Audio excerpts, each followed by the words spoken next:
Hey guys, and welcome back to another YouTube video. In this video I'll be going through the North Melbourne vs Western Bulldogs game.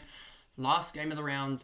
Yes, these videos are probably coming out a little bit late, but nothing much I can do there as when you have a loud house so you can't really record. But it's a little bit quiet at the moment, so getting these videos recorded now, and I'll get through the other 5 videos I think relatively quickly, and they will be out another one on Tuesday, Wednesday and Thursday. And we'll get through those videos, and so before we get into this game, remember to like and subscribe, turn the notification bell on so you know when I upload, and let's get into the video. So first of all, obviously Western Bulldogs smashed it, but Goldstein 102 here, top scored for North Melbourne, 30, 26, 28, 18, pretty good effort by him. And then you have Sheasel here, 98. I am trading him out now. It sounds weird, but trading out a guy that's averaging 100, but I get the cash out of Darcy Cameron, out of Sheasel, who will come out of the bye with a 97, and I'm getting him into Cameron, who will come out of the bye with a 60, who will come in now, averaging 82 with a 63 break even, and I just like Cameron's run now. He's got Adelaide. If we look at Adelaide AFL, we look at defensive positions. They're probably going to say now that Adelaide's a terrible matchup, but if we look at Adelaide here, ruck is +3 in the last 10, and in the last 5 it's +1. So that's pretty good, I believe. And then who does he have after the post bye? He has Gold Coast and Western Bulldogs. If we go here again, Gold Coast in the ruck is -19 in the last 5, and Western Bulldogs is +14. And if we look at last 10, you'll see Gold Coast is -11 and Western Bulldogs is +9. So yes, Gold Coast is a little bit down. I don't know the exact reason for that, but I do think that he does have a positive run coming up, as well as if you look at Freo, Port and Carlton. Fremantle, if we look here, you've got +1.7. Carlton, I remember, was in there -12 in the last 5. If we switch this over, you've got Carlton -14, and so it could be deemed as a difficult run now looking at it, but I do think he's gone 109. He played, Melbourne went 96. He did play as not really a ruckman in against Carlton and got 57. So yeah, it could be deemed as difficult, but he also played Port without Lysette and got 109, so I think he can overcome it.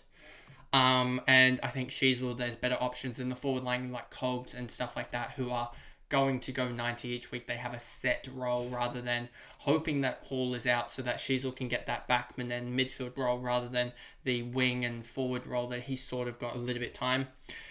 Scott's, yeah, he's actually tracking all right. Mackay is doing all right, but I wouldn't trust him at all. McDonald, Simpkin, Shields was tagging, I believe. Stevenson, Zerha, Thomas, and then we come down to Zeeble, and this was amazing to see a 0-point quarter and a 11-point half. It sort of made up for the Hayden Young decision, as he was sort of the direct swap in, as he's pretty much gone level with Hayden Young across both games, and I saved a lot of money off that to be able to upgrade around. It's basically got me up to Dawson, which should be a good pick, and I do think Hayden Young will come good and average 95 plus until they need to trade him out in round 19, I believe, as there wasn't many good options for defenders in that round. I would have either gotten Sinclair and then got Wanganeen Malira, or I would have got someone else and still gotten Sinclair the week after. Like Luke Ryan didn't really do anything in that time to warrant getting him over Young, as they've both done pretty much the same both weeks. I think they're both on 158 points across the 2 weeks. So I think it still was the correct decision to get rid of Zeeble, as now post-bye, if people are somehow holding him, Zeeble is somewhere here. Here he is, 130 break even next week. And yeah, so if he's still going to drop another 10k, I reckon, get into the 7s again. And I'm just happy I traded him out at 860 rather than a lot of people trading him now out at losing 50 or more k. Greenwood was just not the option with in terms of going for. He was concussed, and then some people held on to him, and then he's come back here and scored 42, and he's starting to drop in price. So really happy with Keys, as well as Keys was on a better bye week, and that's a good thing. Him and Hobbs were the better choices, to be honest, and it's turned out great. Wardlaw 31 ends pretty much all the cash gen that you can out of him because he scored 31. If he'd scored like a 60, it would have been fine. He would have had a 20 break even or so this week, and he would have been at probably around that 460 range. But now he's what is he now? He is 469. If he had gotten a 60, probably would have been around that 490, and would have probably opened up a little bit more options, I think. But for people, if we look at the fantasy break evens and we go min price, that's 1 million. 450.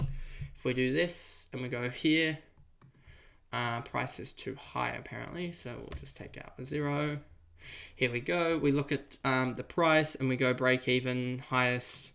We go lowest first here. You'll see Sheldrick, Harrison, some other rookies, and then the best sort of option is Worrell, but I wouldn't be going Worrell just because he's had 2 games and could easily drop a stinker.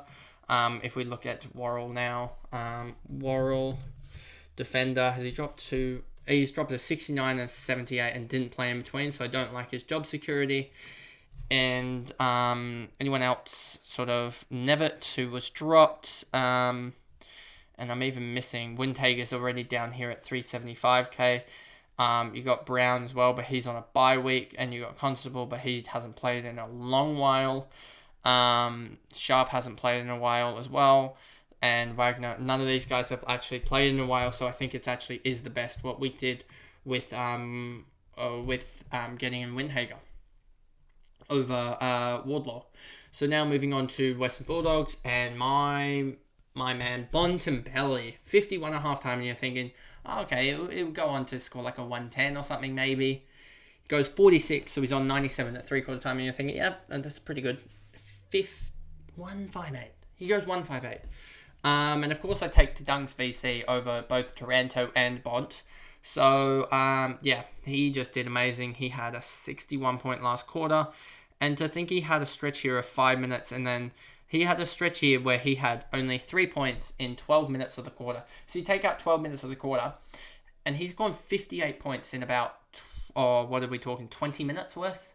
That's how ridiculous he was. There was so many times where he'd have like double actions in the space here. Like he had a mark goal here, two handballs and 2 tackles in one little thing here.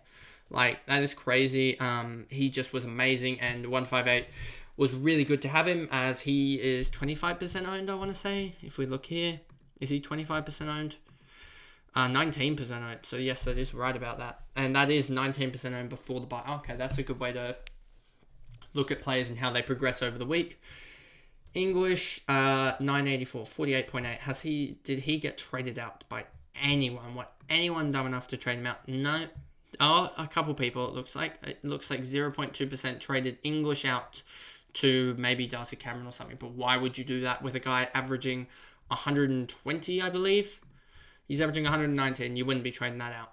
So, yeah, English just did his thing. 56 point last quarter. So, these two combined in the last quarter for 117 points. Absolutely huge, because both of them had counted by that point, and they started rocketing me up. I didn't think I'd reach 1900 at that point, but then both of them had a ridiculous last quarter. And I think in the last quarter, if you take also into account me having Sheasel, I think I gained somewhere around 30 points from Sheasel or so. Let's look at Sheasel's last quarter. 17. So I gained 17 plus 119. So I gained 136 points in the last quarter of this game, as Wardlaw didn't count. So I gained 136 points on last quarter and just rocketed me up as I was on 18-20. And I was like, okay, I think I think 1900 is going to be a good score for the round at that point. Obviously, 1959 absolutely catapulted me up, but I would have loved the Bont VC, as that would have been 45 extra points and would have got me over the 2000, and probably would have seen me, I reckon, somewhere around the I reckon somewhere around the 4,700, 4,600. I think if I'd gotten all my captains right this year and been bold with it, I think I'd be sitting somewhere around the 2,000, 2,500 mark. That's how many points I've missed out on. I've missed out on probably somewhere close to 350, 400 points at least, just off of captaincy error, etc. so far.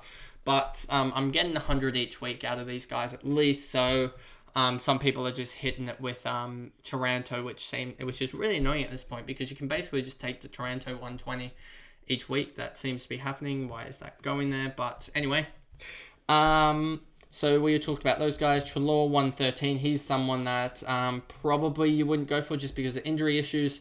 Waitman kicked 6. Who cares? Liberatore had a good last term. Dale had an 86. McRae starting to wane off the forward role that he has. Bazza Smith 78 is dropping. Hannon, Ugelhagen, Norton, Keith, Lobb. Williams had a bad game for once, which was good because some people had probably started to bring him in. And then Jones got subbed out very early, as well as some other people. But that's basically the video there. So that's the video there, and I'll see you guys in another video. Thanks, guys. Goodbye.